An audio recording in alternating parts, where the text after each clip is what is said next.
C'est le jour 3. Malgré les muscles qui font mal, on y va quand même. Et aujourd'hui, je serai seul.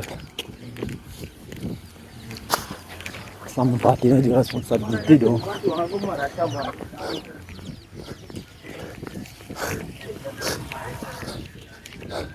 On va quand même essayer de relever le challenge. C'est ça le but quand même. Il ne faut plus rationaliser. Il ne faut plus se justifier. Ne plus se laisser distraire.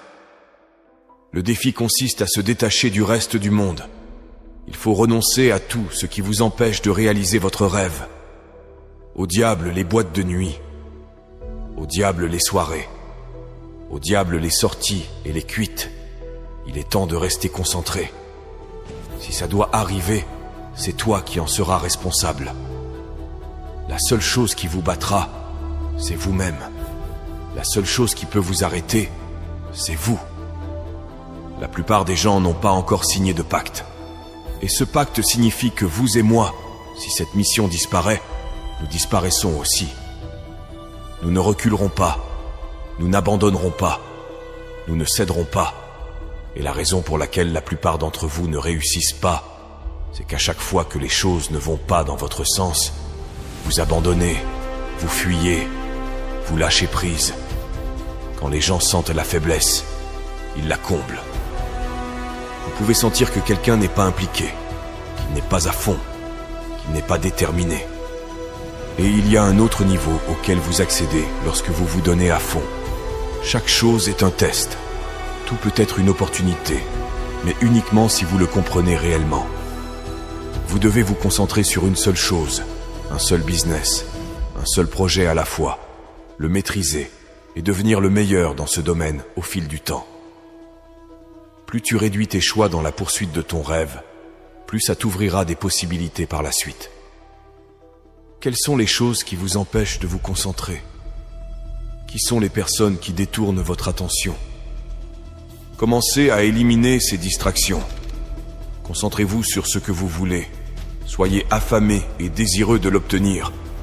Soyez déterminé à le faire. La combinaison du désespoir et de la faim avec une concentration sans relâche dans la durée est la recette de la réussite absolue. Et la seule façon de vous prouver que vous le voulez vraiment, c'est de ne plus appuyer sur le bouton retardé lorsque le réveil sonne, de ne plus vous déconcentrer lorsque vous étudiez, de ne plus jouer aux jeux vidéo, d'être prêt à faire tout ce qu'il faut pour réussir. Je ferai tout ce qu'il faut pour atteindre cette étape. Lorsque vous développez cette force mentale en considérant chaque petite chose comme un défi à votre détermination et à votre capacité à réaliser ce que vous avez dit, votre vie ne peut que s'améliorer. La différence entre les individus ordinaires et les grands hommes, c'est que les gens ordinaires vivent d'un SMIC à l'autre, qu'ils ne pensent pas à leur avenir et qu'ils sont accaparés par le présent. Vous ne serez pas le meilleur si vous n'êtes pas intentionnel et délibéré. Il faut être conscient et persévérant. Que vous gagnez de l'argent ou que vous n'en gagnez pas, vous devez décider de faire quelque chose et le faire chaque lundi, chaque mardi, chaque jour de la semaine. Le problème avec certains d'entre vous qui regardent cette vidéo, c'est que vous n'êtes pas attentifs, pas motivés. Vous êtes probablement de bonnes personnes, mais vous attendez seulement qu'il vous arrive quelque chose de grand. Il faut être une personne du matin, de l'après-midi, de la nuit. Il faut l'être quand on se sent bien, quand on est malade, quand on est fatigué.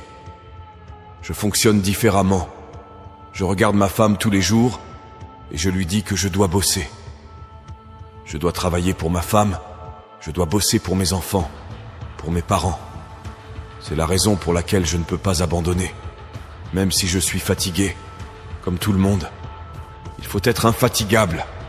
Il ne faut jamais lâcher la pression, ne jamais s'arrêter, ne jamais abandonner.